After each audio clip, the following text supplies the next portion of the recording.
Memanglah manusia lebih seram daripada monster.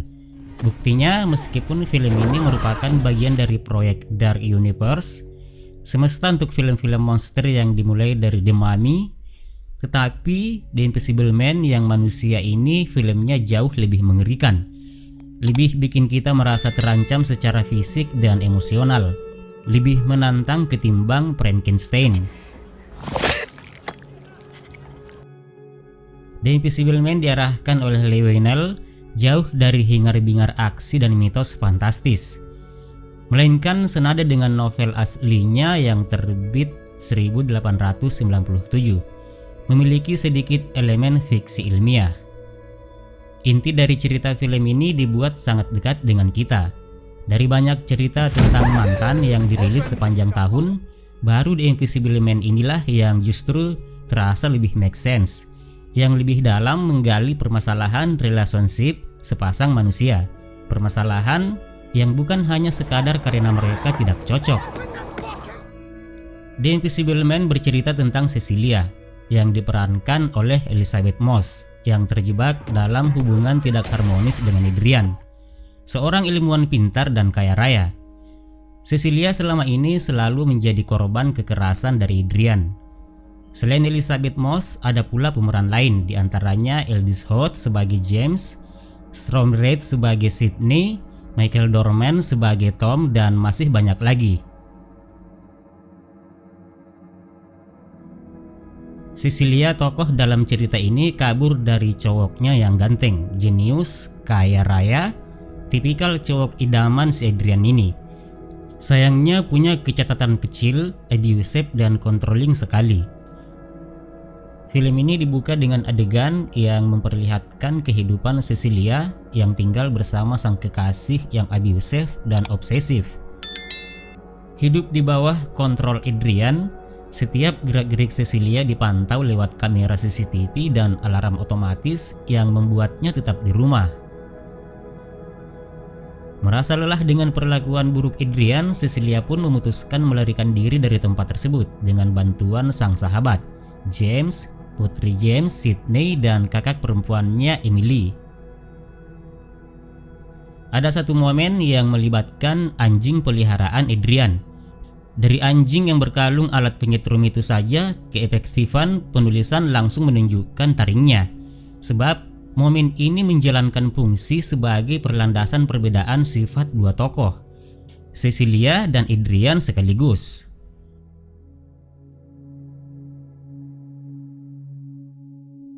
Meskipun berhasil kabur, Cece masih trauma. 2 minggu dia tidak berani keluar dari rumah sahabat yang menjadi persembunyiannya. Padahal Adrian, sang mantan, dikabarkan sudah meninggal bunuh diri. Hidup Cece semakin tidak tenang. Dia mendapat gangguan, dikuntit oleh sesuatu yang tak terlihat. Cece merasa Adrian masih ada di dekatnya, masih mengendalikan semua aspek hidupnya. Cece sempat balik ke rumah Adrian dengan naik Uber.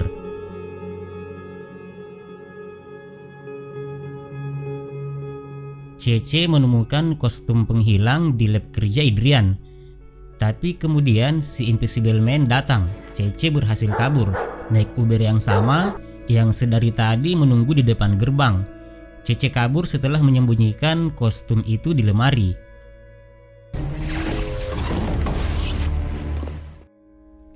Setup 10 menit pertama sudah begitu kuat dan efektif sehingga kita sudah otomatis waspada ada pria yang super pintar namun sangat jahat mengincar Cece.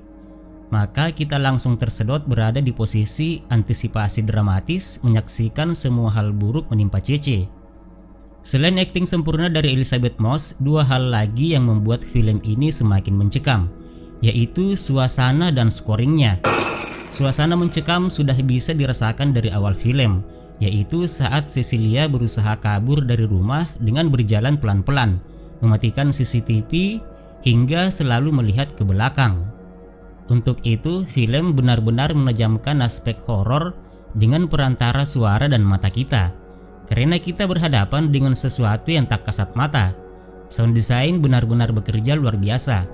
Ada beberapa jump scare ditemukan, tapi tidak ada yang terasa murahan.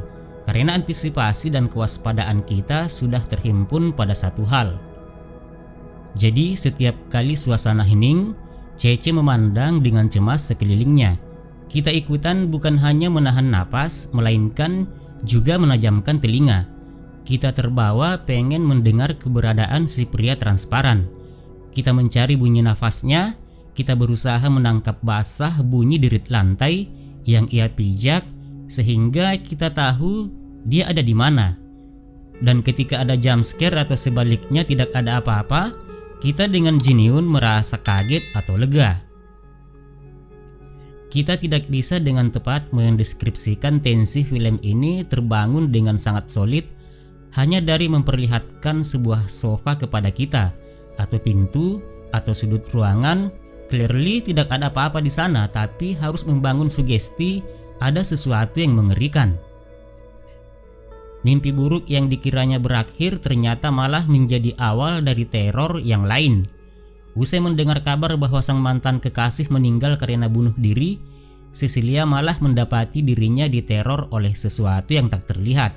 Ternyata sosok tersebut merupakan Adrian yang memalsukan kematiannya dan memakai baju tembus pandang ciptaannya untuk mengikuti dan menyiksa Cecilia. Lebih buruknya, Adrian ternyata meninggalkan harta yang banyak untuk Cecilia dengan syarat ia waras secara mental.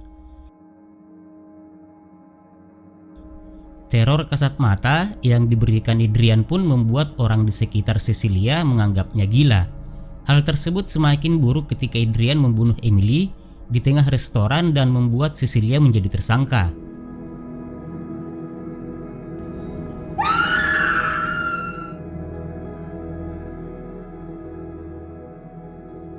Cecilia yang diseret ke rumah sakit jiwa dan diberikan perawatan sambil menunggu pengadilan ternyata diketahui mengandung anak Adrian.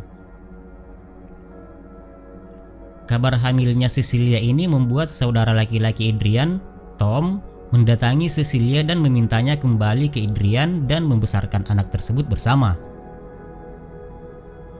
Cecilia tidak hanya menolak tawaran tersebut namun juga mencuri pulpen dari tas Tom.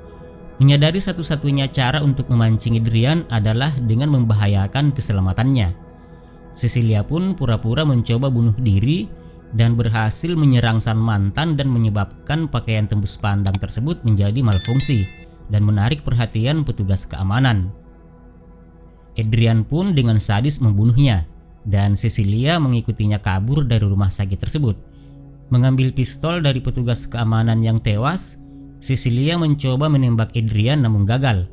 Marah, Adrian mengancam akan menyakiti orang terdekat Cecilia jika ia tidak menurut.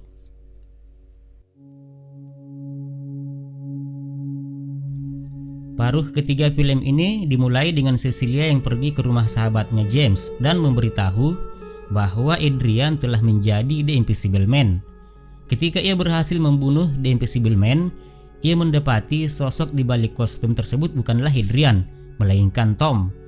Adrian sendiri mengaku bahwa selama ini ia dikontrol oleh Tom dan semua perlakuannya merupakan suruhan. Cecilia yang tentunya tidak percaya, menyadari satu-satunya cara untuk dapat lolos dari sang mantan adalah mengikuti permainan Adrian.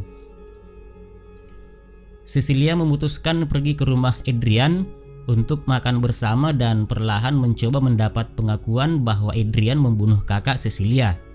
Ternyata hal tersebut bukanlah tujuan utama Cecilia, melainkan untuk mengalihkan perhatian. Pada awalnya, Cecilia terlihat mengambil baju tembus pandang kedua tersebut dan menyembunyikannya di belakang lemari baju Adrian. Berpura-pura ingin mandi dan membersihkan diri, Cecilia pergi untuk mengenakannya dan membunuh Adrian dengan cara yang sama pria tersebut membunuh kakaknya. Untuk menyempurnakan rencananya, ia menggunakan kamera pengawas sebagai alat bukti. Rekaman kamera tersebut memperlihatkan Adrian yang bunuh diri dengan memotong tenggorokannya dan tentunya adegan Cecilia yang terkejut dan kaget dengan apa yang dilakukan oleh Adrian. Penampilan akting Elizabeth Moss sangat juara sebagai Cece, mulai dari ekspresi, ketenangan, hingga rupa fisik. Dia tampak pucat, awut-awutan, polos tanpa polesan. Semuanya bicara tentang kenihilan daya wanita yang terjerat di genggaman pria, melawan sesuatu yang tak bisa ia lihat. Film The Invisible Man berakhir dengan Cecilia berhasil membunuh Adrian dan memberitahu James bahwa Adrian bunuh diri. Dengan kepemilikan baju tembus pandang yang dimiliki Cecilia, bisa menjadi sebuah kesempatan untuk menghadirkan sequel dengan judul The Invisible Woman.